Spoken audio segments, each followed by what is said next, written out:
Hello, and welcome to Call of the Runes. My name is Walter McGrory, and in this episode we're going to look at the rune poems. The rune poems are by far the most important source of information and meaning that we have about the runes. A rune poem is a short set of lines, a short poem describing a rune or the meaning of a rune.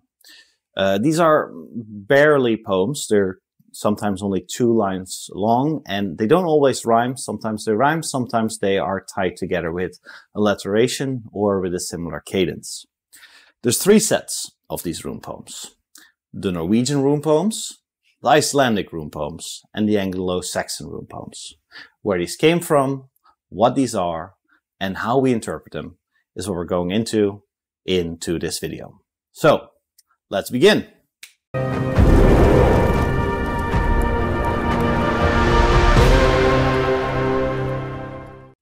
We'll start with the Anglo-Saxon rune poems. The Anglo-Saxon rune poems come from around the 7th century, according to the current consensus. And the oldest known version of the Anglo-Saxon rune poems was living in the Cotton Library. It was called in a folio called the Cotton Otho BX 165. And unfortunately for us, that version is no longer available because the Cotton Library burned down in 1731. Luckily for us, a man called George Hicks copied this Cotton version in 1705, and that is the most recent version that survives to us right now. So that is the version of the Anglo-Saxon rune poems that we have. The Anglo-Saxon rune poems is the most Christianized version, meaning that in the Anglo-Saxon rune poems we see references to Christ, and we see references to God instead of references to the Norse gods. The second set of rune poems is the Norwegian rune poems. The Norwegian rune poems date back to at least the 13th century, and the version that we have comes to us from Ole Worm. Ole Worm was a scribe and a scholar, and the version that he had is lost. But in 1636, Ole Worm published his Runa Sudanica Literatura Antiquissima.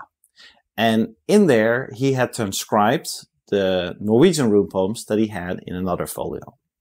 So through Ole Worm, we still have the 16 rune poems for the Younger Futhark. These 16 rune poems coincide with the Futhark runes. So these are not all 24 Elder Futhark runes, but these coincide with the Futhark or the medieval runes. The last set that we have comes to us from the 13th century, or at least the oldest dated back is to the 13th century. And the oldest surviving manuscript comes to us from the 15th century.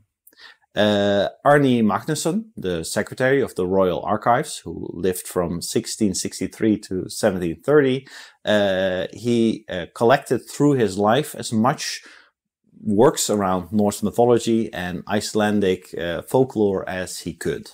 When he died, he left all his work, including these rune poems, to the University of Copenhagen.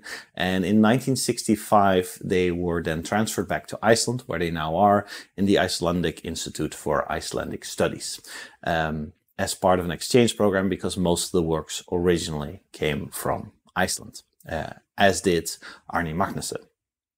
So these are the 3 sets of rune poems that we still have today. And as you can see, there could have been more rune poem sets in the world. All 3 of these barely made it to our current time for us to look at them now. The library, if George Hicks hadn't copied it, we would not have the Anglo-Saxon rune poems.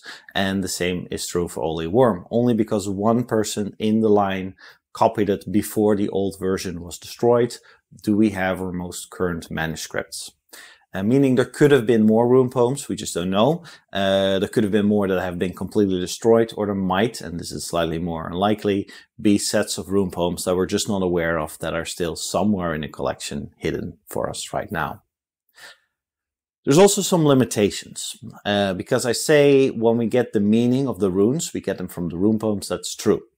But the rune poems have been transcribed multiple times, and not each of the keepers of these ancient manuscripts handled the manuscripts with the same amount of care. That means that the ink is faded, the pages are wrinkled, and they're old and it's hard to read them. On top of that, Old Norse, Old Icelandic are dead languages. That is not to say that they're not similar to languages spoken right now, but they are in their earlier form, had a much less rigorous grammar and words that we don't know anymore and can only get out of context. But because we don't have enough language, we can't always translate the complete rune poems. And so there is multiple translations available for the different rune poems. The rune poems that I will use, or the translations of the rune poems that I will use in this series, are from Dickens, 1915, from his Runic and heroic poems of the old Teutonic peoples. It's an often used translation. I personally feel that has a nice balance between style and clarity.